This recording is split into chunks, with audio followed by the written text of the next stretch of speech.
Hello everyone, welcome back to our channel prime prep. तो आज हम बात करेंगे इग्नू के MGPA10 which is conflict management, transformation and peace building की। इस पेपर कोड की और भी वीडियो हमारे चैनल पर ऑलरेडी अपलोडेड है, आप जाके उसे भी देख सकते हो। आपके एग्जाम के लिए काफ़ी ज़्यादा हेल्पफुल रहेगी। टाइम वेस्ट ना करते हुए चलते हैं हमारे फर्स्ट क्वेश्चन की तरफ, जो कि है हमारा what is conflict management, examine the contemporary debates on the different models of conflict management. इसमें हमें मॉडल्स तो बताने ही है, लेकिन इससे पहले हमें ये बताना है कि कॉन्फ्लिक्ट मैनेजमेंट क्या होता है। कॉन्फ्लिक्ट मैनेजमेंट जानने से पहले हम जान लेते हैं कि कॉन्फ्लिक्ट क्या होता है। कॉन्फ्लिक्ट को हम बोल सकते हैं टकराव या फिर संघर्ष। ठीक है, अब मान लीजिए एक फैमिली है, एक फैमिली में दो भाई हैं। ठीक है, दोनों एक ही प्रॉपर्टी पे क्या समझते हैं, अपना राइट समझते हैं, अपना हक जताते हैं। दोनों को लगता है कि प्रॉपर्टी उनकी है। अब दोनों की सोच अलग है, दोनों के इंटरेस्ट अलग है और दोनों की डिमांड भी अलग है। यहीं से क्या है, हमारी कॉन्फ्लिक्ट शुरू हो जाता है। एक और एग्जांपल आप ले सकते हैं, मान लीजिए दो कंट्रीज हैं हमारी और दोनों कंट्रीज का एक कॉमन बॉर्डर वो शेयर करते हैं। ठीक है, और लेकिन दोनों कंट्रीज ये क्लेम करती है कि ये एरिया हमारा है। ठीक है, तो यहाँ पे भी क्या होता है, हमारा कॉन्फ्लिक्ट राइज हो जाता है। या फिर आप ये भी ले सकते हैं कि एक ऑफिस में दो एम्प्लॉयज एक ही प्रमोशन के लिए कंप्लीट कर रहे हैं, दोनों प्रमोशन चाहते हैं, लेकिन प्रमोशन किसको मिलेगा, सिर्फ एक को ही मिलेगा। तो ये क्या है, ये भी आपका एक कॉन्फ्लिक्ट का ही एग्जाम्पल है। तो इन सब एग्जाम्पल से हम क्या समझ सकते हैं, हमें क्या समझ में आया, जब दो या दो से ज्यादा इंडिविजुअल्स या ग्रुप या कंट्रीज के इंटरेस्ट, वैल्यूज, आइडेंटिटीज, रिसोर्सेज और पावर्स क्या हो, आपस में क्या करें, टकराते हैं, उस सिचुएशन को हम क्या कहते हैं, कॉन्फ्लिक्ट कहते हैं। ठीक है, लेकिन यहाँ एक इंपॉर्टेंट बात ध्यान रखिए कि हर कॉन्फ्लिक्ट बुरा नहीं होता। ठीक है, कई कॉन्फ्लिक्ट की वजह नए आइडिया सामने आते हैं, प्रॉब्लम्स आइडेंटिफाई होती हैं और सोसाइटी में पॉजिटिव चेंजेस भी आते हैं।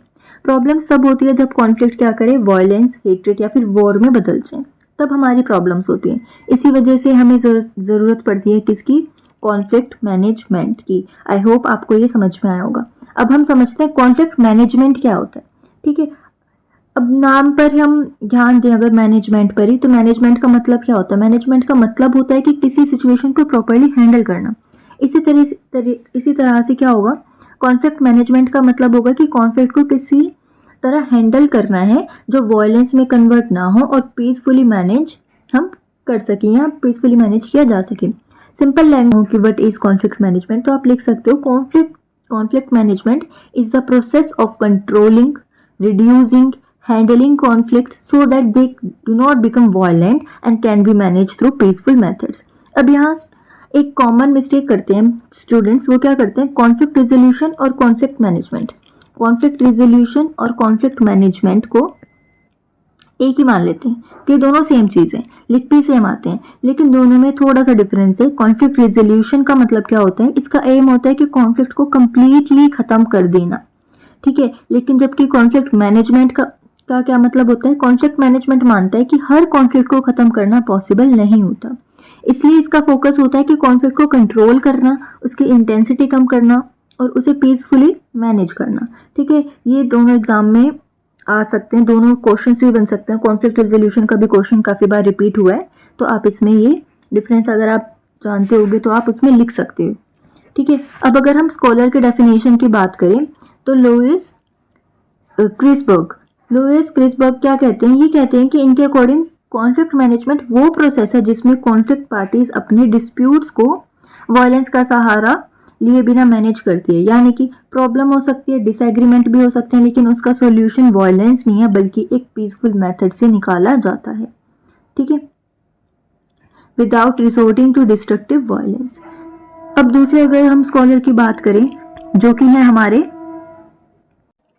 क्रिस्टोफर, कहते हैं कि कॉन्फ्लिक्ट मैनेजमेंट का ऑब्जेक्टिव सिर्फ कॉन्फ्लिक्ट को कंट्रोल करना नहीं होता, बल्कि कॉन्फ्लिक्ट के नेगेटिव इफेक्ट को कम करना है और डायलॉग और कोऑपरेशन को बढ़ावा देना है। ठीक है, इनका मानना ये है कि हमें कोऑपरेशन और डायलॉग को बढ़ाना है। यानी कि अगर दो पार्टीज बैठकर बात करना शुरू कर दें, एक दूसरे को समझने की कोशिश करें और मिलकर सॉल्यूशन ढूंढे, तो कॉन्फ्लिक्ट काफ़ी हद तक क्या हो सकता है, कंट्रोल हो सकता है। अब सवाल आता है आखिर कॉन्फ्लिक्ट मैनेजमेंट की ज़रूरत क्यों पड़ती है, इसके ऑब्जेक्टिव्स क्या हैं। सबसे पहले हमारा प्रिवेंट वायलेंस, सबसे पहला ऑब्जेक्टिव है कि वायलेंस को रोकना, यानी कि क्योंकि अगर कॉन्फ्लिक्ट को टाइम पर मैनेज नहीं किया गया तो वो क्या होगा, राइट्स में या फिर टेररिज्म में या फिर किसी भी वॉर का रूप वो ले सकते हैं। सेकंड है हमारा प्रमोट डायलॉग। सेकंड है हमारा प्रमोट डायलॉग। इसमें हम ले सकते हैं कि डायलॉग को बढ़ावा देना, यानी लड़ाई करने के बजाय हम क्या करें, बैठकर बात करें। इस प्रोसेस में मिसअंडरस्टैंडिंग क्या होगी, हमारी कम होगी। थर्ड है हमारा protect human rights and human security, या फिर आप कह भी सकते हैं, यहाँ पे आप लिख भी सकते हैं थर्ड वाला एक और भी अगर आप लिखना चाहो तो, प्रोटेक्ट ह्यूमन राइट, क्योंकि हमारे ह्यूमन राइट को भी प्रोटेक्ट करते हैं और ह्यूमन सिक्योरिटी को भी।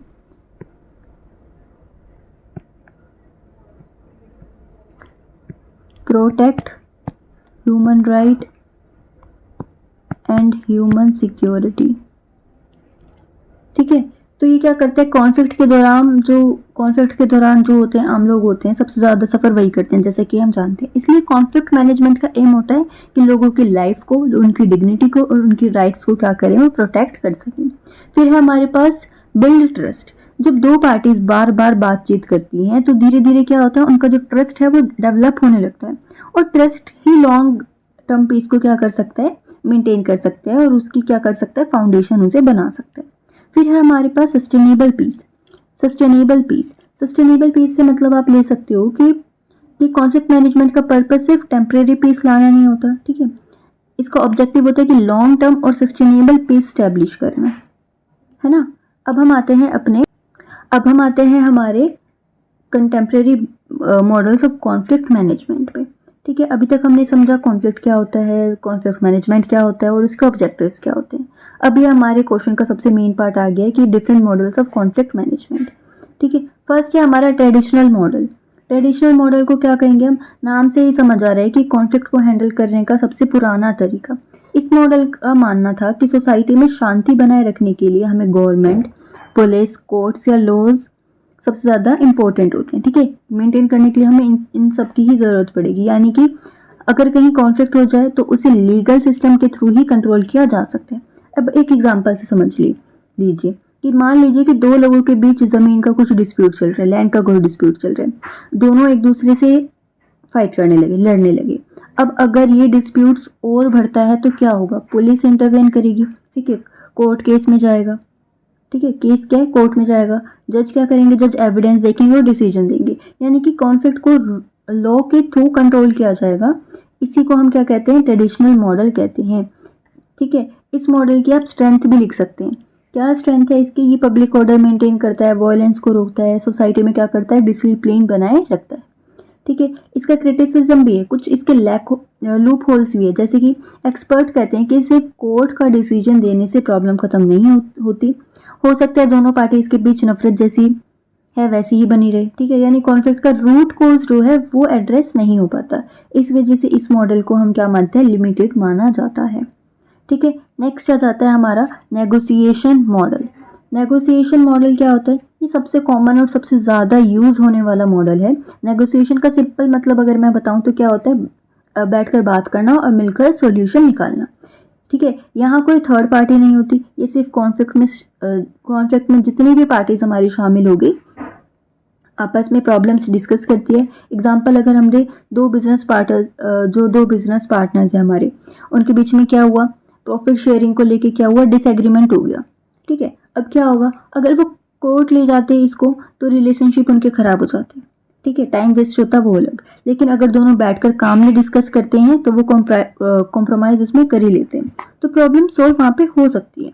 ये है हमारा नेगोशिएशन, यानी कि इंटरनेशनल लेवल पर भी कंट्रीज नेगोशिएशन करती है। वॉर शुरू करने से पहले कंट्रीज पीस टॉक करती हैं। ये भी नेगोशिएशन मॉडल का ही क्या है, एक एग्जाम्पल हो सकता है।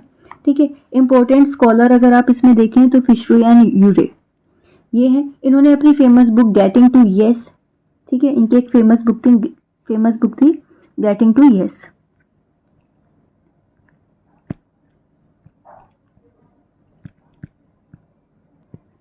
गेटिंग टू येस इनकी एक बुक थी जिसमें इन्होंने कहा था कि लोगों को अपनी पोजीशंस पर नहीं बल्कि अपने इंटरेस्ट पर फोकस करना चाहिए। इसका मतलब क्या है, इसका मतलब ये, मान लीजिए दो बच्चे एक ही ऑरेंज के लिए लड़ाई कर रहे हैं। ठीक है, एक उनको ऑरेंज पसंद आ गया और उसी के लिए वो लड़ाई कर रहे हैं। दोनों कह रहे हैं मुझे ये ऑरेंज चाहिए। ठीक है, तो उनकी क्या है, ये उनकी पोजीशन है। लेकिन जब पूछा गया कि ऑरेंज क्यों चाहिए, पहला जो एक बच्चा था जो वो बोलता है कि मुझे जूस बनाना है। दूसरा बच्चा बोलता है कि मुझे केक के लिए ऑरेंज का जो है वो छिलका चाहिए। अब देखो, अब दोनों के क्या है, इंटरेस्ट और चीज़ें बिल्कुल अलग है, उनकी पोजीशन ही अलग है।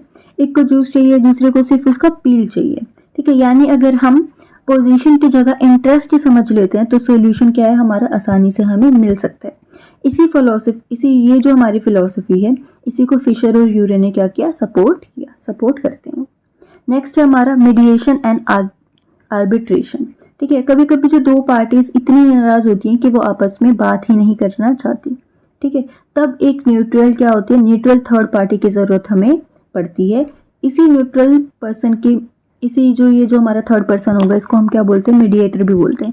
जैसे कि दो पार्टीज लड़ रही हैं, अभी बात नहीं करना चाहती, तो ये एक न्यूट्रल थर्ड पार्टी के पास जाएगी, जिसे हम क्या बोल रहे हैं, मीडिएटर बोल रहे हैं या फिर आर्बिट्रेटर भी बोल रहे हैं।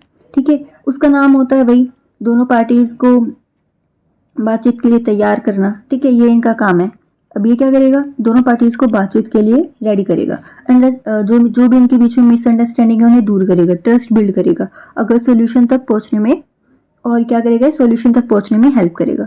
फॉर एग्जाम्पल, एक हस्बैंड और वाइफ के बीच में डाइवोर्स का इशू चल रहा है। ठीक है, कोर्ट में जाने से पहले फैमिली काउंसलर्स उन दोनों को क्या करते हैं, बिठाकर बात करवाते हैं। काउंसलर क्या करते हैं, डिसीजन नहीं देते, सिर्फ कम्युनिकेशन इंप्रूव कराते हैं। ठीक है, ये मीडिएशन का ही एक एग्जाम्पल है। इसी तरह अगर हम इंटरनेशनल लेवल पर भी कई ऑर्गेनाइजेशंस या लीडर्स मीडिएटर का रोल हमारे निभाते हैं। इसकी सबसे बड़ी स्ट्रेंथ की अगर हम बात करें, ये क्या करता है, रिलेशनशिप को बचाने की कोशिश करता है। ठीक है, विन लूज नहीं करता है, कोई हार जीत इसमें नहीं होती, बल्कि विन विन सिचुएशन क्रिएट करता है। यानी कि ये नेगेटिव चीज़ें नहीं बताता, ये दोनों में सिर्फ सॉल्व कराने की चीज़ें ही नहीं बताता है। ठीक है, लेकिन एक लिमिट तक ही कर सकता है। अगर दोनों पार्टीज कोऑपरेट ही नहीं कर रही, ठीक है, रेडी ही नहीं हो रही, तो मीडिएशन क्या होगी, वहाँ पे सक्सेसफुल नहीं हो पाएगी। अब हम आते हैं हमारे नेक्स्ट पे, जो कि है हमारा प्रॉब्लम सॉल्विंग वर्कशॉप। ठीक है, इस मॉडल को डेवलप किया था किन्होंने, जॉन बर्टन ने। ठीक है, अब सवाल आता है, जॉन बर्टन ने ऐसा नया मॉडल देने की ज़रूरत उन्हें क्यों महसूस हुई। हमारे पास ये मॉडल्स ऑलरेडी थे। ठीक है, ये मॉडल्स हमारे पास ऑलरेडी थे। अब जॉन बर्टन ने ये वाला मॉडल हमें देने की ज़रूरत या नीड क्यों समझी। बर्टन का मानना था कि हम अक्सर कॉन्फ्लिक्ट के ऊपर के रीज़न देखते हैं। ठीक है, कॉन्फ्लिक्ट के जो ऊपर के रीज़न से देखते हैं, उसको डीपली हम नहीं देखते, उसकी असली वजह हम नहीं देखते। ठीक है, उसकी असली वजह कुछ और ही होती है। एग्जाम्पल से अगर हम समझे तो मान लीजिए दो कम्युनिटीज़ क्या कर रही है, बार बार लड़ रही हैं। ठीक है, हमें लगता है कि कॉन्फ्लिक्ट किसकी वजह से, रिलीजन की वजह से, लेकिन जब हम डीपली इन्वेस्टिगेशन करते हैं, रिसर्च करते हैं, तब हम देखते हैं तो पता चलता है कि असली प्रॉब्लम क्या है, अनएम्प्लॉयमेंट है या डिस्क्रिमिनेशन है, इनसिक्योरिटी है या फिर आइडेंटिटी इश्यूज हैं। ये उनके मेन प्रॉब्लम है। यानी कि हमें दिख रहा है जो हमें दिख रहा है वो सिर्फ क्या है, उसका सरफेस है।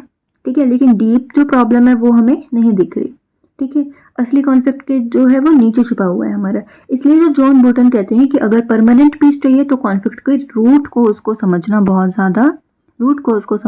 ज़्यादा ज़रूरी है, ना कि सिर्फ सरफेस को। ठीक है, उन्होंने बेसिक ह्यूमन थ्योरी भी दी थी। इस थ्योरी के अकॉर्डिंग क्या करते हैं, हर इंसान की कुछ बेसिक नीड होती है, जैसे कि सिक्योरिटी हो गई, आइडेंटिटी हो गई, रिकॉग्निशन होगी, पार्टिसिपेशन, डेवलपमेंट। ये सारी जो नीड्स हैं पूरी होती है तो कॉन्फ्लिक्ट क्या है हमारा, पैदा नहीं होता। ठीक है, और नहीं होगी तो कॉन्फ्लिक्ट हमारा होना ही होना है। ठीक है, अब हम आ जाते हैं ट्रांसफॉर्मेटिव मॉडल। ठीक है, इस मॉडल के सबसे इम्पोर्टेंट स्कॉलर कौन थे, हमारे लेडरिच। ठीक है, ये क्या कहते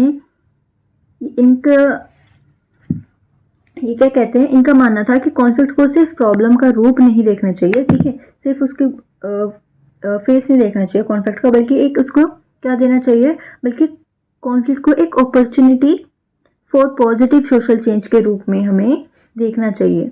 ये बात पहली बार सुनने में थोड़ी क्या लगी थी, स्ट्रेंज लगी थी, लेकिन एग्जाम्पल से अगर हम समझे तो क्या बोल सकते हैं कि अगर किसी सोसाइटी में लोग डिस्क्रिमिनेशन के खिलाफ प्रोटेस्ट करते हैं तो शुरू में कॉन्फ्लिक्ट तो होता ही है। ठीक है, लेकिन इसी कॉन्फ्लिक्ट की वजह से नए लॉज बनते हैं, इक्वालिटी बढ़ती है और सोसाइटी में पॉजिटिव चेंज आते हैं। यानी कि हर कॉन्फ्लिक्ट डिस्ट्रक्शन के लिए नहीं होता। ठीक है, हर कॉन्फ्लिक्ट डिस्ट्रक्शन नहीं लाता। अगर सही तरीके से हैंडल किया जाए तो वही जो कॉन्फ्लिक्ट है सोसाइटी को बेटर भी बना सकता है। ठीक है, इसी को हम क्या बोलते हैं, ट्रांसफॉर्मेटिव अप्रोच कहते हैं। ट्रांसफॉर्म यानी चेंजेस। ठीक है। लेडब्रिज के अकॉर्डिंग से वायलेंस रोक देना पीस नहीं होता। अगर लोगों के बीच नफरत वैसे ही बनी हुई है, इनजस्टिस वैसे ही है और इंस्टीट्यूशन वैसे ही वीक रहे तो फ्यूचर में कॉन्फ्लिक्ट दोबारा शुरू हो सकता है। ठीक है, इसलिए वो कहते हैं कि ट्रांसफॉर्म करना यानी चेंज करना ज़रूरी है। क्या क्या चीज़ें, चाहे वो रिलेशनशिप हो, सोशल स्ट्रक्चर्स हो, इंस्टीट्यूशंस हो, एटीट्यूड्स हो या फिर सोसाइटी हो, तभी हम परमानेंट पीस वहाँ पर लेके आ सकते हैं। लास्ट मॉडल है हमारा गांधीयन मॉडल। ठीक है, अब हम आते हैं गांधीयन मॉडल पे।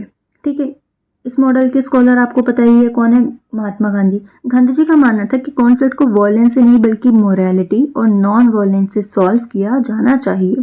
ठीक है, उनके कॉन्फ्लिक्ट मैनेजमेंट के कुछ इंपॉर्टेंट प्रिंसिपल्स है, जैसे कि अहिंसा। ठीक है, अहिंसा कि जैसे किसी भी सिचुएशन में वॉयलेंस का सहारा हमें ना लेना। ठीक है, नहीं लेना। गांधी जी कहते हैं कि वॉयलेंस क्या है, वॉयलेंस से हम टेम्परेरी विक्ट्री मिल सकती है लेकिन परमानेंट पीस हमें कभी नहीं मिल सकता। सेकंड इज सत्याग्रह। ठीक है, truth for the power of truth, यानी इसमें किसी पर भी जबरदस्ती हम नहीं की जा सकती बल्कि सच्चाई और मॉरल स्ट्रेंथ के थ्रू दूसरे व्यक्ति के क्या कर सकते हैं, हम दिल में और उनकी जो सोच में है चेंजेस ला सकते हैं, बदलाव ला सकते हैं। ठीक है, थर्ड है हमारा डायलॉग। गांधी जी बिलीव करते हैं कि कम्युनिकेशन बंद होने से कॉन्फ्लिक्ट और भी ज़्यादा बढ़ता है, इसलिए हमेशा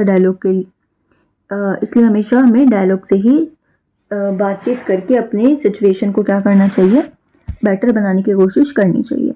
मॉरल परस्यूएशन ये बोलता है कि इसमें क्या करते हैं, फोर्स नहीं करते। ठीक है, वो फोर्स का यूज़ नहीं करते बल्कि एथिक्स, ऑनेस्टी और मॉरल वैल्यूज़ के थ्रू ही हम क्या करते हैं, लोगों को कन्वेंस करते हैं। और बाकी यही सब है आपका। ठीक है, ऐसे भी आप डायरेक्ट लिख सकते हो। अब हम आते हैं अपनी contemporary debates on conflict management की, क्या क्या हमारी जो डिबेट्स हैं उन पर।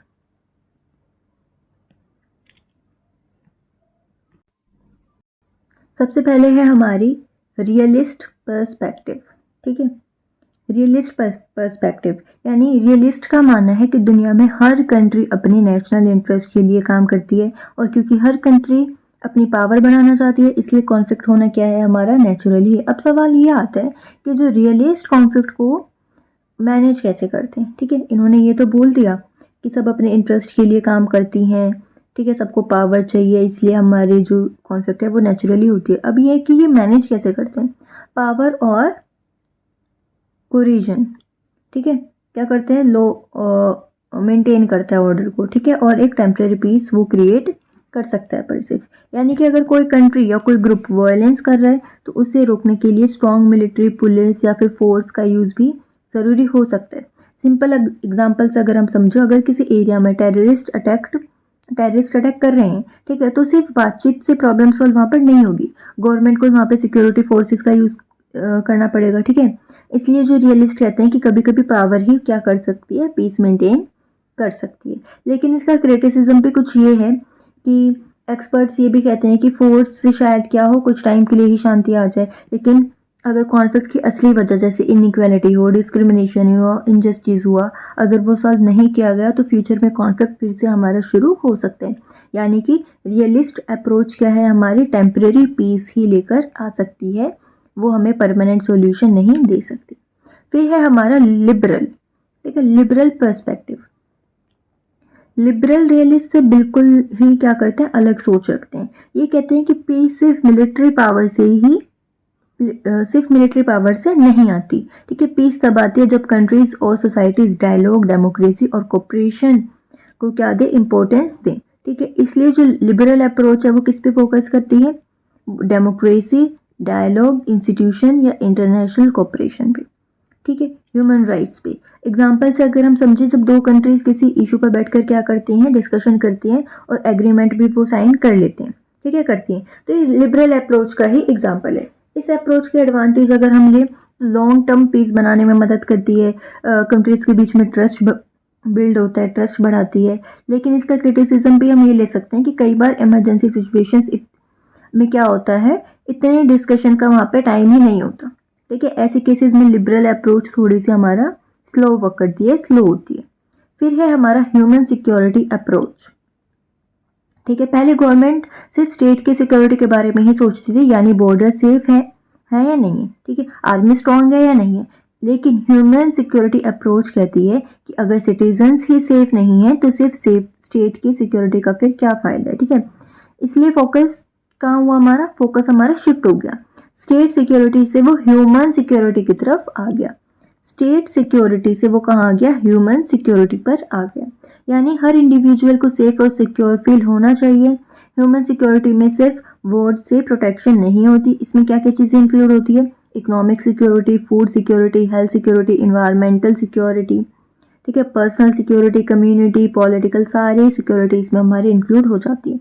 अगर हम एग्जांपल से समझे तो अगर किसी कंट्री में वॉर नहीं है, ठीक है, लेकिन लोग क्या है वहाँ पे, पॉवर्टी है, वहाँ पे लोग भूखे हैं, ठीक है, अनएम्प्लॉयमेंट भी बहुत ज़्यादा है, हेल्थ फैसिलिटीज़ नहीं है, तो ह्यूमन सिक्योरिटी के अकॉर्डिंग वहाँ पे पीस क्या हो सकती है, पीस कंप्लीट नहीं मानी जाएगी, ठीक है, ह्यूमन सिक्योरिटी अप्रोच से। तो ये अप्रोच कहती है कि रियल पीस तब होगी जब इंसान क्या होगा, सिक्योर होगा, ठीक है। लास्ट है हमारी डिबेट, लास्ट डिबेट है हमारी कॉन्फ्लिक्ट ट्रांसफॉर्मेशन, ठीक है।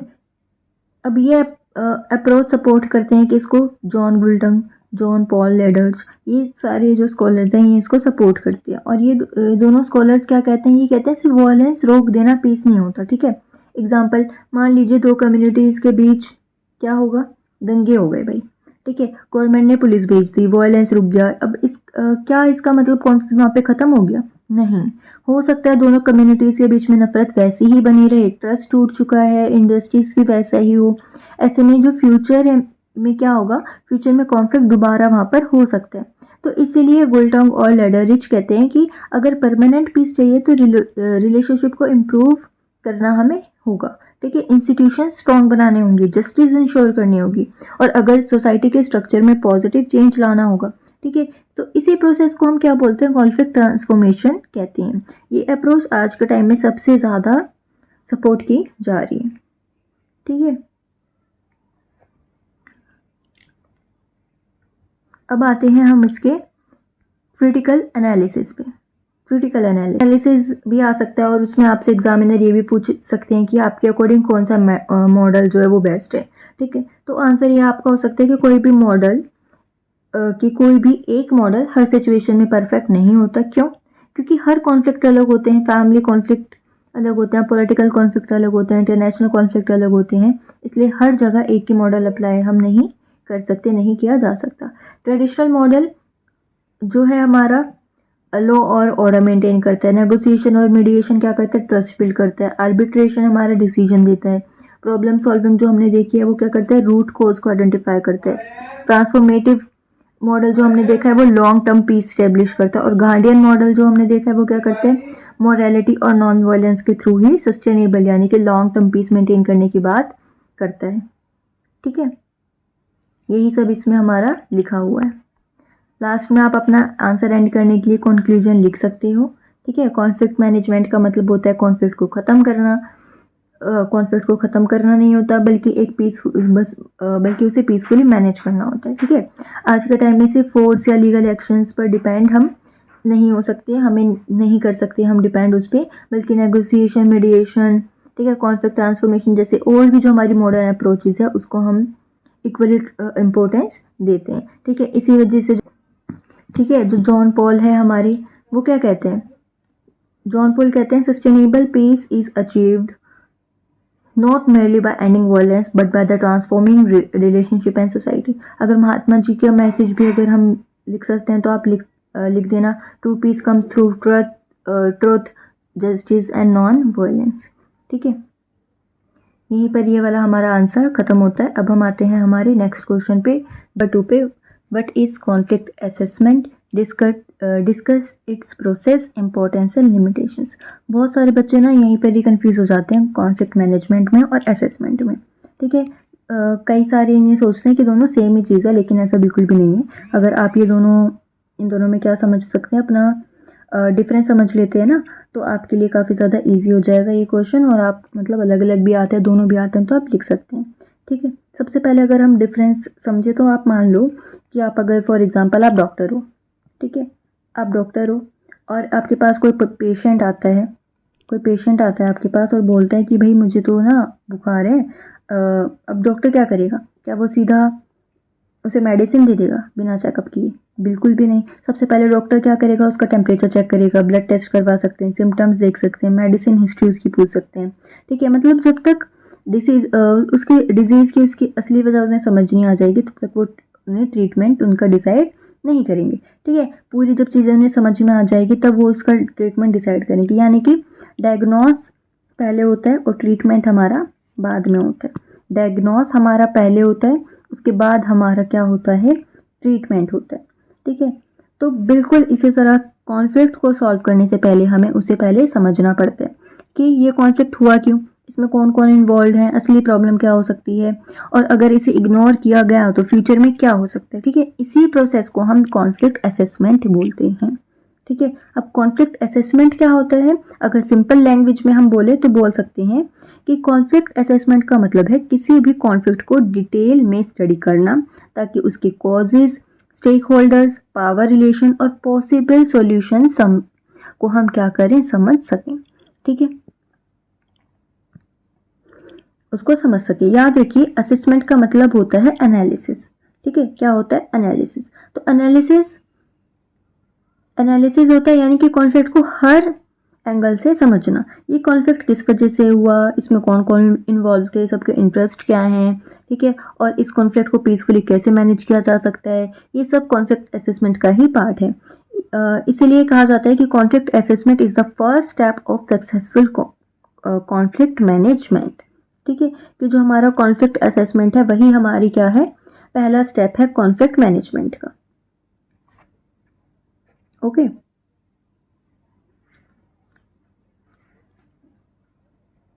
क्योंकि अगर हमारा असेसमेंट ही गलत होगा तो हमारा सॉल्यूशन भी गलत ही होगा। स्कॉलर्स की डेफिनेशन अगर हम बात करें, स्कॉलर्स की डेफिनेशन और मीनिंग, तो मीनिंग हमने डिस्कस कर लिया। स्कॉलर की डेफिनेशन अगर हम बात करें तो हमारे जो हमारे क्रिस्टोफर हैं, क्रिस्टोफर के अकॉर्डिंग कॉन्फ्लिक्ट असेसमेंट एक सिस्टमैटिक एनालिसिस है जिसके थ्रू हम कॉन्फ्लिक्ट की कॉजेज, स्टेक होल्डर्स, इंटरेस्ट और पॉसिबल सॉल्यूशंस को आइडेंटिफाई कर सकते हैं। ठीक है, यानी करते हैं, यानी कॉन्फ्लिक्ट को सिर्फ देखना नहीं है बल्कि साइंटिफिकली एनालाइज करना है। ठीक है, फिशर भी बोलते हैं, फिशर क्या बोलते हैं कि उनकी फेमस बुक जो है हमारी working with conflict peace studies में उन्होंने बहुत सारी इंपॉर्टेंट क्या माना है, पीस स्टडीज़ को उन्होंने इंपॉर्टेंट माना है अपनी बुक में। ठीक है, वर्किंग विद कॉन्फ्लिक्ट में ये उनकी बुक है। ठीक है, इसमें इन्होंने किसको माना है इम्पोर्टेंट, इन्होंने पीस स्टडीज़ को बहुत ज़्यादा इम्पोर्टेंस दी है। ये कहते हैं कि कॉन्फ्लिक्ट असेसमेंट हमें सिर्फ विजिबल कॉन्फ्लिक्ट नहीं बताता बल्कि उसके रूट कोज, पावर रिलेशन और कॉन्फ्लिक्ट डायनामिक्स को भी समझने में हेल्प करता है। ठीक है, सिंपल वर्ड्स में अगर हम कहें, अगर हमें परमानेंट पीस चाहिए तो हमें कॉन्फ्लिक्ट की जड़ तक पहुंचना पड़ेगा।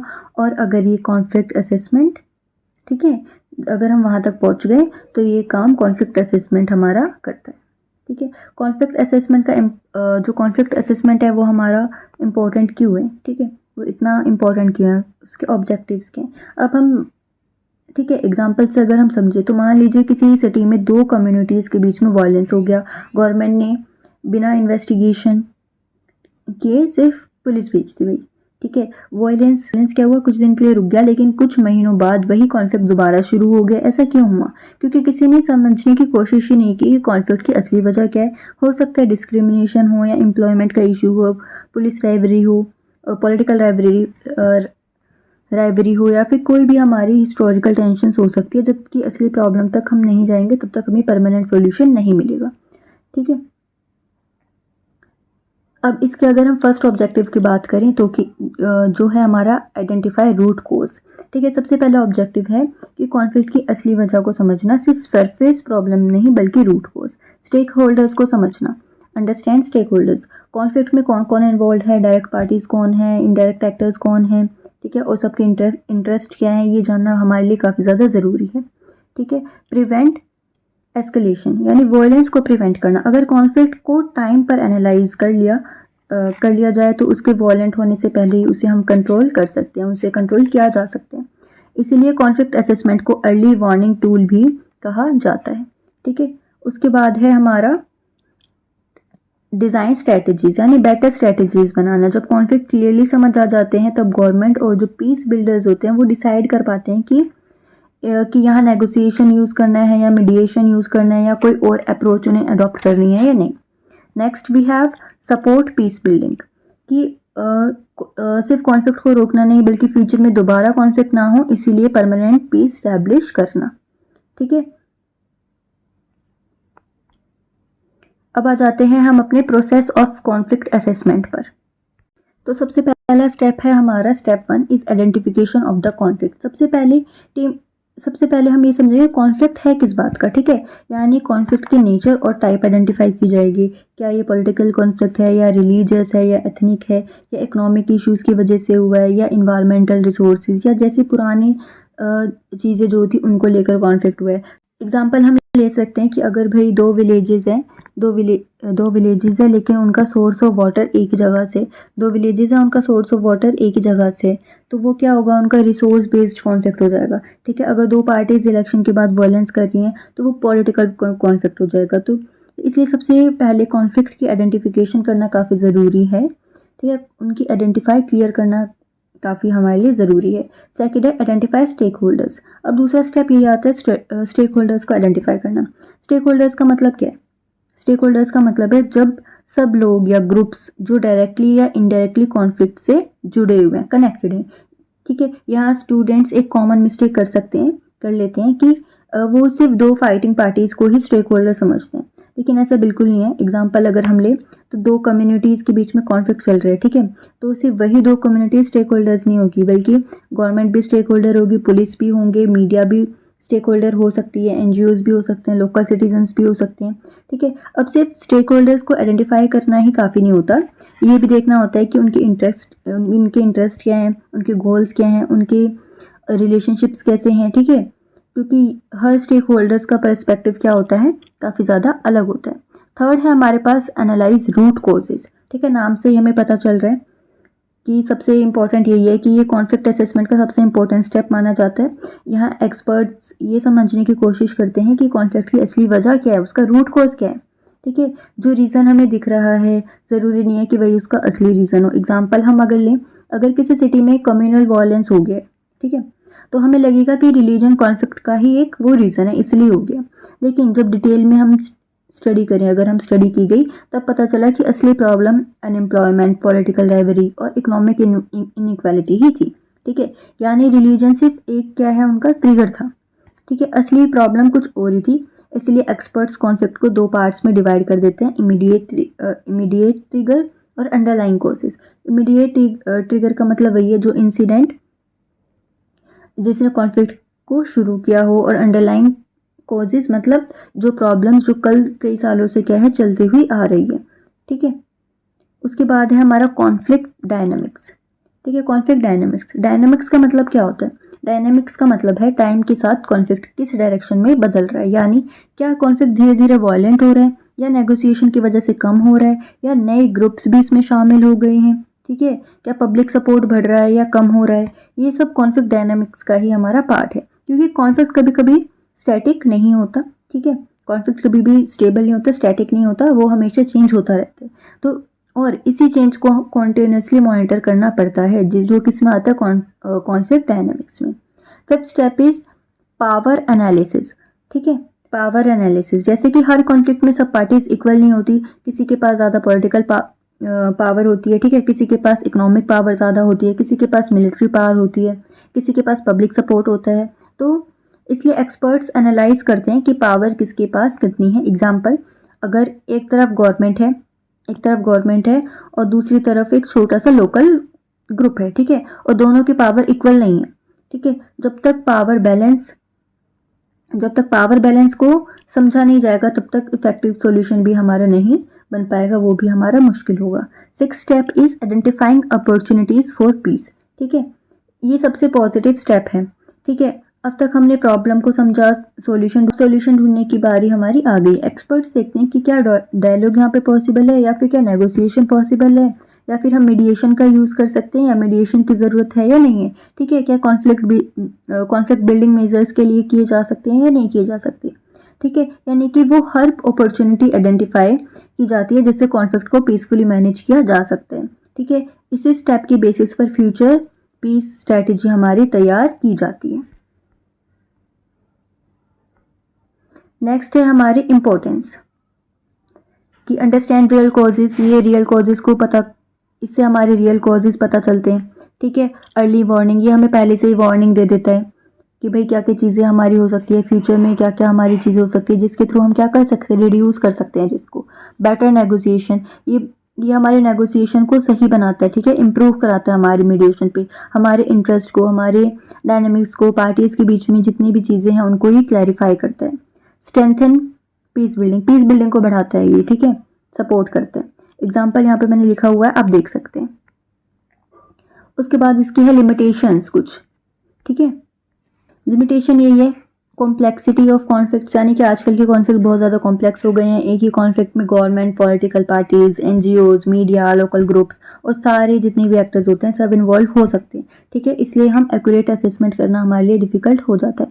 लैक ऑफ रिलायबल इन्फॉर्मेशन, यानी कि हर जगह सही इन्फॉर्मेशन अवेलेबल नहीं होती। कई बार र्यूमर्स या फिर बायस्ड रिपोर्ट हमें देखने को मिलती है।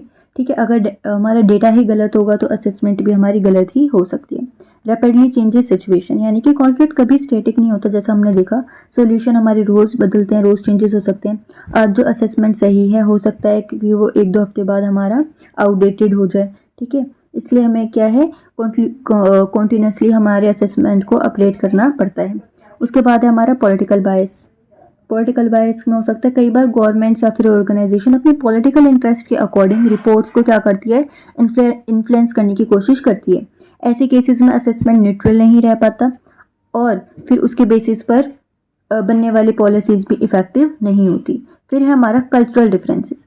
अगर असेसमेंट करने वाले लोकल कल्चर्स या फिर ट्रेडिशंस और वैल्यूज़ को नहीं समझते तो वो कॉन्फ्लिक्ट की असली प्रॉब्लम को आइडेंटिफाई नहीं कर पाएंगे। ठीक है।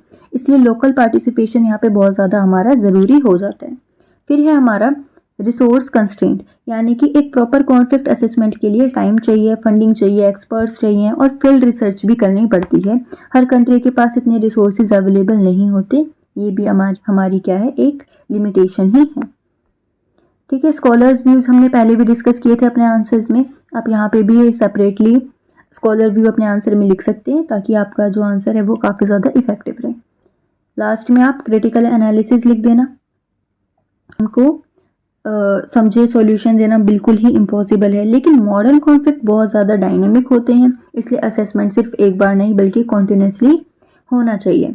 साथ ही असेसमेंट इम्पार्शियल, साइंटिफिक और पार्टिसिपेटरी भी होना चाहिए, यानी लोकल कम्युनिटीज़ को भी क्या करें, लोकल कम्युनिटीज़ को भी मैटर्स में इंक्लूड करें, इश्यूज़ में इंक्लूड करें।